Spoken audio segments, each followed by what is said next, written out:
አንዲት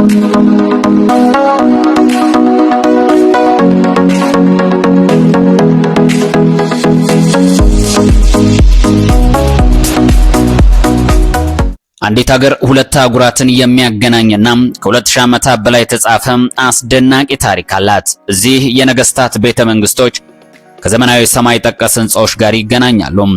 በደቂቃዎች ከኤዥያ ወደ አውሮፓ በእግር መሻገር የሚቻልባት፣ በየቀኑ ሚሊዮኖች ሻይ የሚጠጡባት፣ በባቅላቫ ጣፋጭ ምግብና በኬባብ ባህል ዓለምን ያስደመመች፣ በካፓዶቂያ ደግሞ በመቶዎች የሚቆጠሩ ፊኛዎች ሰማይ ላይ የሚርመሰመሱባት፣ ነገር ግን ከዚህ ውበት ጀርባ የተደበቀው የደም፣ የጦርነት፣ የፍቅር፣ የክህደትና የኢምፓየር ውድቀትና መነሳት ታሪክ ያስተናገደች አንድ የ21 ዓመት ወጣት ሱልጣን የዓለማችን የማትሸነፍ የተባለላትን ከተማ እንዴት በእጁ አስገባ?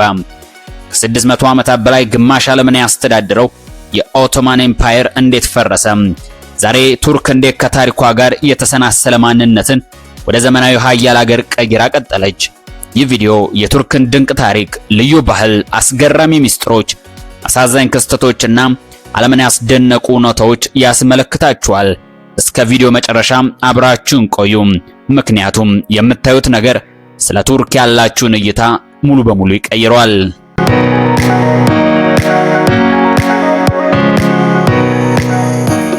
በቅድሚያ እስኪ ከኛ ኢትዮጵያውያን ጋር ቱርኮች የሚያመሳስላቸውን አንድ ነገር እንመልከት። ጋብቻ በቱርክ የሁለት ሰዎች ጉዳይ ብቻ ሳይሆን ግንኙነቱ የሁለት ቤተሰቦች መቀራረብና መተሳሰብ እንደሆነ ይቆጠራል። በባህላዊ የእጮኝነት ስነ ስርዓት ሙሽሪት ለሙሽራው የቱርክ ቡና ታዘጋጃለች። አንዳንድ ጊዜ በቡና ውስጥ ከስኳር ይልቅ ጨው ይጨመራል። ይህም የሚደረገው ሙሽራው ሳያማርር ቡናውን ከጠጣው ትዕግስተኛ፣ ጨዋና ለትዳር የተዘጋጀ ሰው መሆኑን እንደሚያሳይ በቱርክ ባህል ይታመናል። በአንዳንድ የቱርክ ባህላዊ ሰርጎች የሙሽሪት ወገብ ላይ እንዲህ ያለ ቀይ ሪባን ይታሰራል።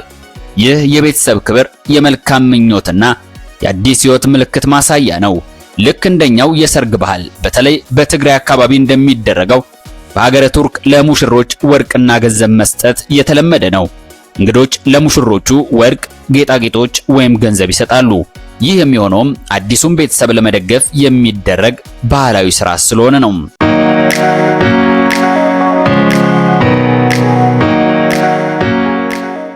እስኪ አሁን ደግሞ ወደ ኋላ እንመለስ። ከዛሬዋ ቱርክ በፊት ታሪኩ የሚጀምረው ከሺዎች ኪሎ ሜትር ርቀት ላይ በሚገኘው ሰፊ የመካከለኛ ኤዥያ ምድር ላይ ነው። በዚህ ስፍራ ቋሚ ከተሞች አልነበሩም። የሳር ሜዳዎች፣ የፈረስ መንጋዎችና ዘውትር የሚንቀሳቀሱ ጎሳዎች ብቻ ነበሩ። ከዛሬው ሞንጎሊያ፣ ካዛኪስታን፣ ኪርጊስታንና በአካባቢው ከሚገኙ ሰፊ ሜዳዎች የቱርክ ቋንቋ የሚናገሩ ጎሳዎች ይኖሩ ነበር። ሕይወታቸው በፈረስ፣ በበግ፣ በፍየልና በከብት እርባታ ላይ የተመሰረተ ሲሆን ልጆቻቸው በልጅነታቸው ፈረስ መጋለብን ይማራሉ። ቀስት መወርወርም የዕለት ተዕለት ሕይወታቸው ነበር። ይህ ልምድ በኋላ ከዓለም እጅግ የተፈሩ ፈረሰኛ ተዋጊዎች እንዲሆኑ አደረጋቸው።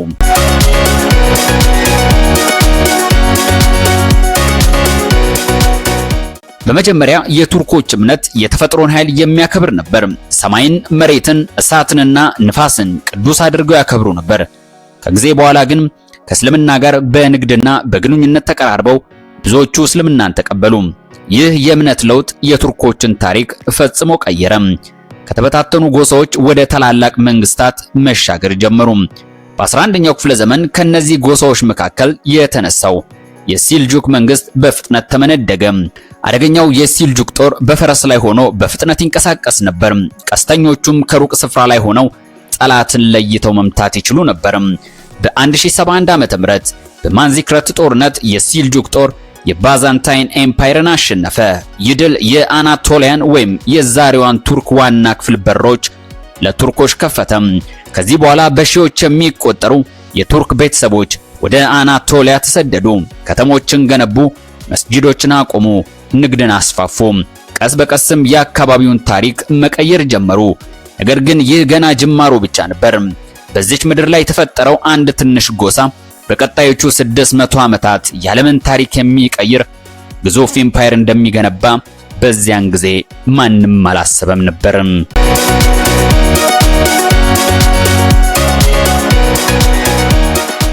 አንዳንድ ጊዜ ታሪክን የሚቀይረው ታላቅ ንጉስ ላይሆን ይችላል። ይልቅ በድንበር ላይ የሚኖር ትንሽ ጎሳ መሪ ታሪክ ቀያሪ ይሆናል።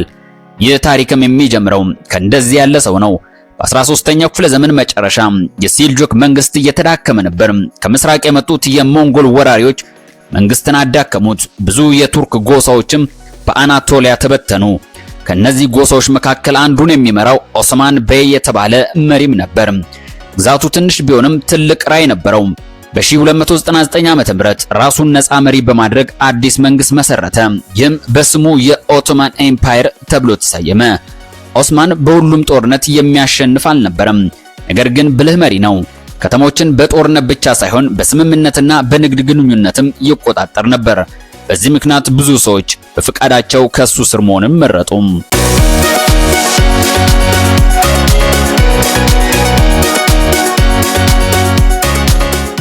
ኦስማን ከሞተ በኋላ ልጁ ኦርሃን ስልጣኑን ተረከበ።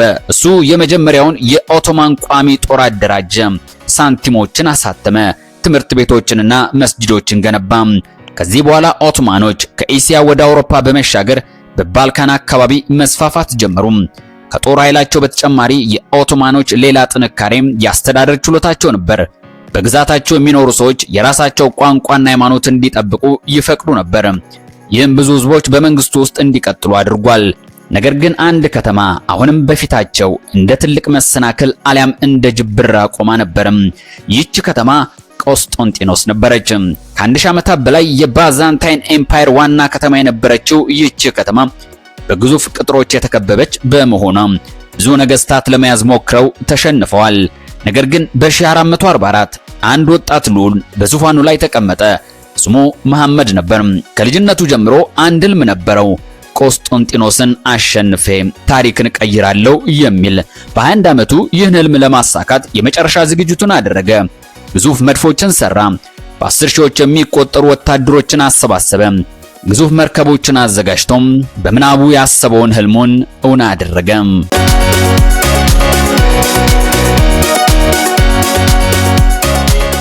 ለሺህ ዓመታት የቆመችው ቆስጠንጢኖስ በዚህ ቀን የዓለምን ታሪክ የሚቀይር አደጋ ተጋረጠባት። በ15ኛው ክፍለ ዘመን የባዛንታይን ኤምፓየር ቀድሞ የነበረውን ኃይሉን አጥቶ በጣም ተዳክሞ ነበር። አቅምና ጥንካሬ በነበራቸው ዘመን ከሮማውያን የተወረሰ ታላቅ ግዛት የነበራቸው ባዛንታይኖች በጦርነቶች በውስጥ ችግሮችና በኢኮኖሚ መዳከም ምክንያት የቀረቻቸው ዋና ከተማዋ ብቻ ነበረች። የቆስጠንጢኖስ ከተማ ግን ቀላል ከተማ አልነበረችም። በአውሮፓና በኤዥያ መካከል ባለው ስትራቴጂካዊ ቦታ ላይ ትገኝ ስለነበር እሷን ለማሸነፍ ትልቅ ትግል ይጠይቃል። ለመቶዎች ዓመታት የንግድ ባህልና ስልጣኔ ማዕከል የነበረችው ይቺ ከተማን ለመያዝ የተዘጋጀው ወጣቱ መሪ ሱልጣን መሐመድ ሁለተኛ በ21 ዓመቱ ብዙ ልምድ ካላቸው መሪዎች የተለየ የተዘጋጀበት እቅድ ነበረው። ምን ይሆን?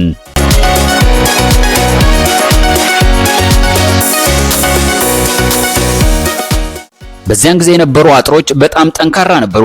ቀደም ሲል ብዙ ሰራዊቶች ይህን አጥር ለመስበር ሞክረው አልቻሉም። መሐመድ ግን አዲስ የጦር ቴክኖሎጂ ተጠቀመ። በጣም ትልቅ መድፍ አሰራ። ይህ መድፍ በዚያን ጊዜ ከዓለም ትልልቅ መድፎች አንዱ ነበር። እነዚህ መድፎች የቆስጠንጢኖስን ቅጥሮች በየቀኑ መምታት ጀመሩ። አዎ በየቀኑ ይንረታሉ፣ ግን ወይ ፍንክች አሉ። የከተማዋ ተዋጊዎችም በብርቱ ተፋለሙ። ከተማዋ በባህር በኩልም ትልቅ ጦር ነበራት። በባህር ላይ ያለው ትልቅ ሰንሰለት የጠላት መርከቦችን ወደ ወደብ እንዳይገቡ ያደርግ ነበር። ሱልጣን መሐመድ ግን አስገራሚ ነገር ወሰነ። መርከቦችን በመሬት ላይ አሳልፎ ወደ ሌላ የባህር ክፍል አስገባቸው። ሰዎች ሊያምኑት ያልቻሉት ነገር ነበር። በሌሊት እየተንሸራተቱ መርከቦቹ በኮረብታ ላይ እየተጎተቱ ወደ ውሃ ተወሰዱ። ይህ የጦር ታሪክ ውስጥ ከሚገርሙ ስልቶች አንዱ ሆኖ ተመዘገበ።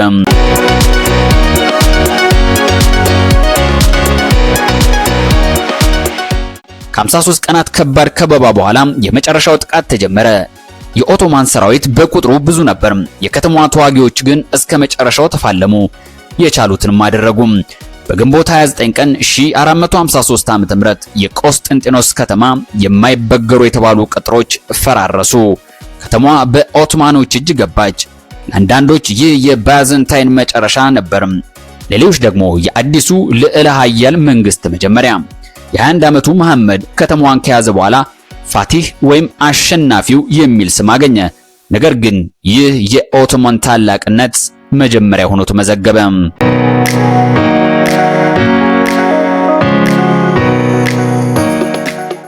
ከቬና እስከ አረቢያ ከሰሜን አፍሪካ እስከ ምስራቅ አውሮፓ የሚዘልቅ ግዙፍ ኤምፓየር ነበር። በዚህ ዘመን የኦቶማን ሰንደቅ በብዙ አገሮች ላይ ተውለብልቧል። በዚህ ታሪክ መሃል አንድ ሰው ስሙ ይወሳል። ሱሌማን የተባለው ሱልጣን። የኦቶማን መንግስት ወደ ዓለም ኃያልነት መድረሱ፣ የቆስጠንጢኖስ መያዝ ኦቶማኖችን ከትንሽ የአናቶሊያ መንግስት ወደ ዓለም ታላቅ ኃይል የሚሻገሩበት በር ከፈተላቸው። ከዚያ በኋላ የኦቶማን ሱልጣኖች በሰራዊት በንግድና በአስተዳደር ኃይላቸውን ወደ ተቀረው ዓለም ማስፋፋት ቻሉ።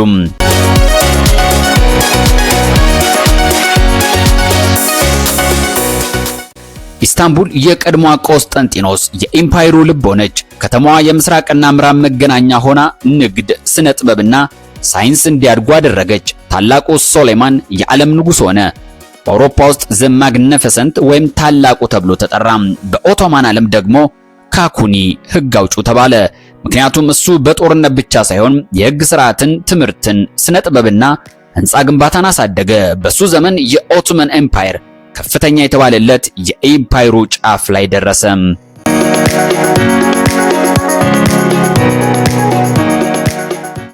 ሱሌማን በርካታ ጦርነቶችን መራ። በ1526 የሞሃ ጦርነት ላይ የሃንጋሪን ጦር አሸነፈ። ይህ ድል የኦቶማንን ተጽዕኖ በአውሮፓ አሳደገ። የኦቶማን መርከቦችም በሜዲትራኒያን ባህር ላይ እጅግ ኃያላን ሆኑ። በኢስታንቡል የሚገኘው ቶፓካፔ መንግስት ለ400 ዓመታት የኦቶማን ሱልጣኖች ዋና መኖሪያ ሆነ። በውስጡ የንጉሳዊ ሀብቶች፣ የጦር መሳሪያዎች፣ የተቀደሱ ዕቃዎችና የሱልጣኖች የግል ሕይወት ሚስጥሮች ነበሩ። ከሁሉም የተለየው ግን ሐረም የተሰኘው ቦታ ነበር። ሐረም ብዙ ጊዜ በፊልሞች እንደሚታየው በቀላሉ የሚገለጽ ቦታ አልነበረም። ይህ የሱልጣኑ ቤተሰብ የሚኖርበት፣ ልዑላን የሚያድጉበትና በውስጡ ቤተመንግስት፣ ፖለቲካ ትልቅ ሚና የነበረው ቦታ ሲሆን ሩክስላና ወይም ሁሩም ሱልጣን ከተራ ሕይወት ወደ ሱልጣን ቤተሰብ የደረሰችው ሁሩም በኦቶማን ፖለቲካ ውስጥ ታላቅ ተጽዕኖ አሳደረች። ማንኛውም ኤምፓየር ዘላለማዊ አይደለም። ከሱሌማን በኋላ የኦቶማን መንግስት ቀስ በቀስ አዳዲስ ችግሮች ገጠሙት። የውስጥ ሙስና፣ የኢኮኖሚ ጫናና ከአውሮፓ ኃያላን መንግስታት የመጣ ፉክክር የውድቀቱ ጥርጊያ ሆነ።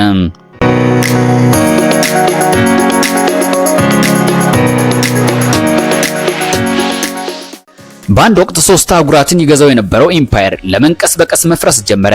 ይህ የኦቶማን መፍረስ የአንድ ኤምፓየር መጨረሻ ብቻ ሳይሆን የአዲስ ሀገር መወለድ ምክንያትም ነበር።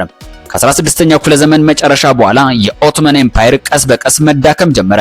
አንዱ ምክንያት ሙስና ሲሆን ከፍተኛ ባለስልጣናት የመንግስትን ሀብት ለግል ጥቅም መዋል ጀመሩ።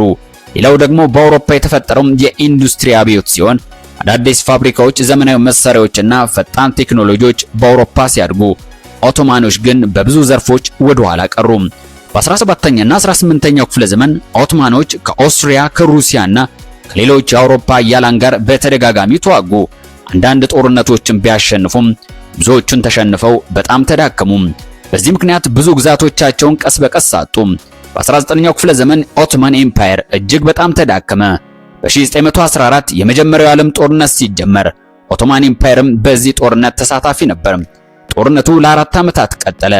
በመጨረሻም ኦቶማኖች ተሸነፉ። ይህ ሽንፈት ለ600 ዓመታት የቆየውን ታላቁን ኤምፓየር አንኮታኮተው።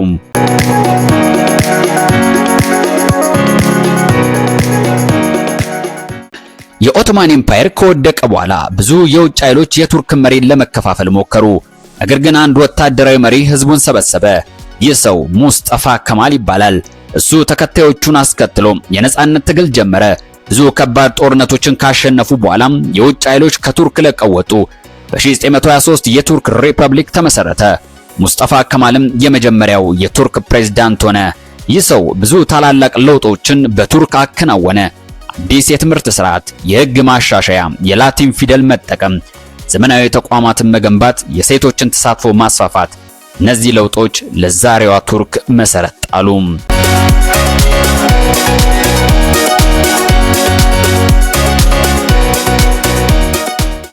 ዛሬ ላይ ቱርክ ከ80 ሚሊዮን በላይ ህዝብ አላት። በአውሮፓና በኤሲያ መካከል የምትገኝ ጠቃሚና ስትራቴጂክ ሀገር ስትሆን በቱሪዝም፣ በግብርና፣ በኢንዱስትሪና በንግድ ዘርፎች ትልቅ ሚና አላት።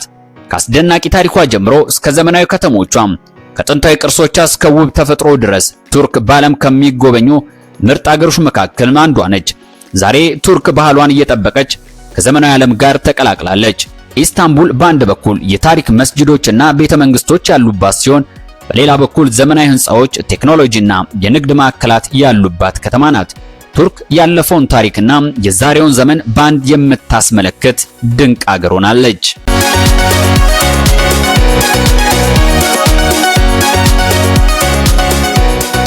አስቡት፣ በሺዎች የሚቆጠሩ የዓለም ቱሪስቶች በየዓመቱ ወደ ቱርክ የሚጓዙት ለምንድን ነው? በሰማይ ላይ የሚበሩ በመቶዎች የሚቆጠሩ ፊኛዎች፣ ከመሬት በታች የተገነቡ ከተሞች፣ በረዶ የሚመስሉ ነጫጭ ተራሮች፣ ከ12000 ዓመታት በፊት የተገነቡ ሐውልቶች፣ ይህ ሁሉ በአንዲት ድንቅ አገር ውስጥ ይገኛሉ። እስኪ ወደ አንዱ ድንቅ ስፍራ እንውሰዳችሁ፣ ካፓዶቂያ። የሰማይ ፊኛዎች በማለዳ ፀሐይ ስትወጣ ከመቶዎች በላይ የአየር ፊኛዎች በአንድ ጊዜ ወደ ሰማይ ይለቀቃሉ። ይህ በዓለም ላይ በጣም ዝነኛ የፊኛ ትዕይንት የሚስተዋልበት ቦታ ነው።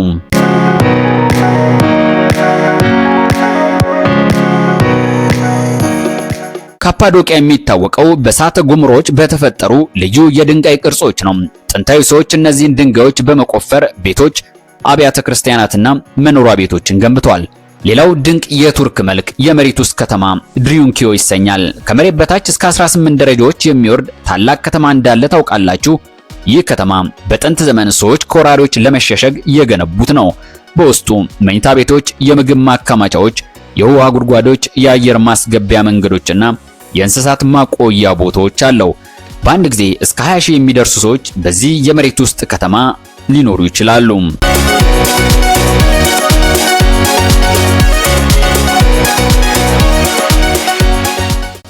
ጥጥ የመሰለው ነጩ ተራራ በቱርክ የሚገኘው ፓሙካሌ ሀጫ በረዶ የመሰለው ይህ ተራራ በሙቅ የማዕድን ውሃ ምክንያት የተፈጠረ ድንቅ ተራራ ሲሆን ሰዎች ከሺዎች ዓመታት በፊትም ለጤና ሲሉ በእነዚህ ውሃዎች ውስጥ ይታጠቡ ነበር።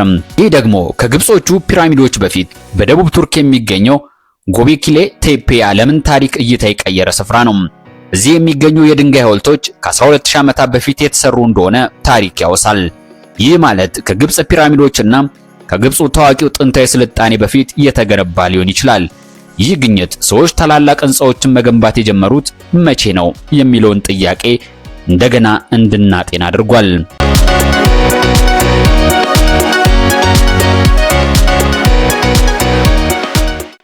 ሁለት አህጉራትን የምታገናኝ ከተማ ኢስታንቡል በዓለም ላይ በጣም ልዩ ከሆኑ ከተሞች አንዷ ናት። ምክንያቱም ከተማዋ አንድ ክፍሏ በአውሮፓ ሌላኛዋ ደግሞ በኤሲያ ይገኛል። በጥቂት ደቂቃዎች ውስጥ ከአንድ አህጉር ወደ ሌላው መሻገር ትችላላችሁ ማለት ነው። በውስጧ ጥንታዊ መስጊዶች፣ የኦቶማን ቤተመንግስቶች፣ ዘመናዊ የንግድ ማዕከላትና የባህር ዳርቻዎች በአንድ ላይ ተሰናስለው ይገኛሉ። በየዓመቱ በሚሊዮኖች የሚቆጠሩ ጎብኚዎች ወደ ቱርክ ይመጣሉ። ታሪኳ፣ ባህሏ፣ የተፈጥሮ ውበቷና ምግቧ የጎብኚዎቿ የስበት ኃይል ናቸው።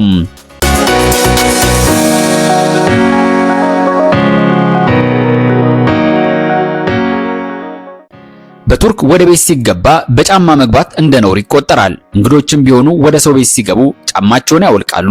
ከዚያም የቤት ውስጥ ጫማ ወይም ስሊፐር ይሰጣቸዋል። ሻይ የህይወታቸው አንድ አካል ነው። በቱርክ ማንኛውም ሰዓት ሻይ መጠጣት የተለመደ ነው። በቢሮ፣ በሱቅ፣ በገበያ፣ በቤትና ከጓደኞች ጋር ሲጨዋወቱ ከሌላ መጠጥ ይልቅ ሻይ ማቅረብ የአክብሮት ምልክት ነው።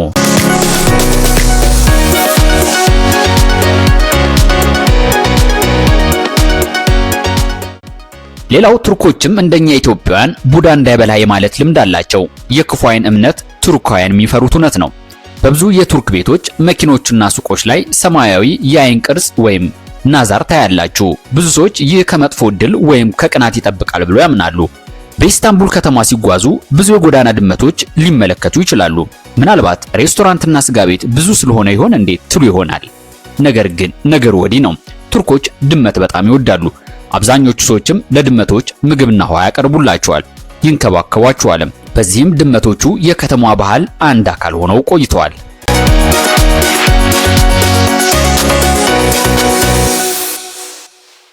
ሌላው ውብ ነገር የቱርክ ገበያዎች ሲሆኑ የቱርክ ባዛሮች በዓለም የታወቁ ናቸው። ቅመማ ቅመሞች፣ ልብሶች፣ ምንጣፎች፣ ጌጣጌጦችና ባህላዊ ዕቃዎች በስፋት ይቀርቡበታል። በብዙ ቦታዎችም ዋጋ መደራደር የተለመደ ነው። ቱርኮች ጠዋት ቁርስ ላይ ሻይ፣ ዳቦ፣ አይብ፣ በወይራ ዘይት የተዘጋጀ እንቁላልና ቲማቲም ይመገባሉ። ቀኑን በስራ በንግድ ወይም በትምህርት ካሳለፉ በኋላ ምሽት ላይ ደግሞ ቤተሰቦች አብረው ራት መብላትን ይመርጣሉ። ይህ የበርካታ ቱርካውያን ዕለታዊ አኗኗራቸው ነው።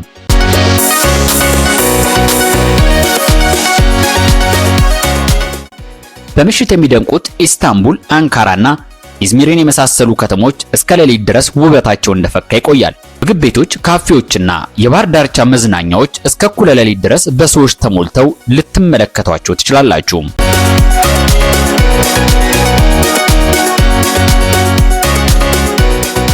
ተመልካቾቻችን በዛሬው የዘና ዓለም ዝግጅታችን የረጅም ታሪክ ባለቤት የሆነችውን ሀገረ ቱርክን የቃኘንበት መሰናዶ ይህን ይመስላል። ቻናሉን ሰብስክራይብ እና ሼር በማድረግ እንዲሁም ቪዲዮን ላይክ እና ኮመንት በማድረግ ቤተሰብ እንድትሆኑ እየጋበዝኩ በቀጣይ ዝግጅት እስክንገናኝ ሰናይ ጊዜ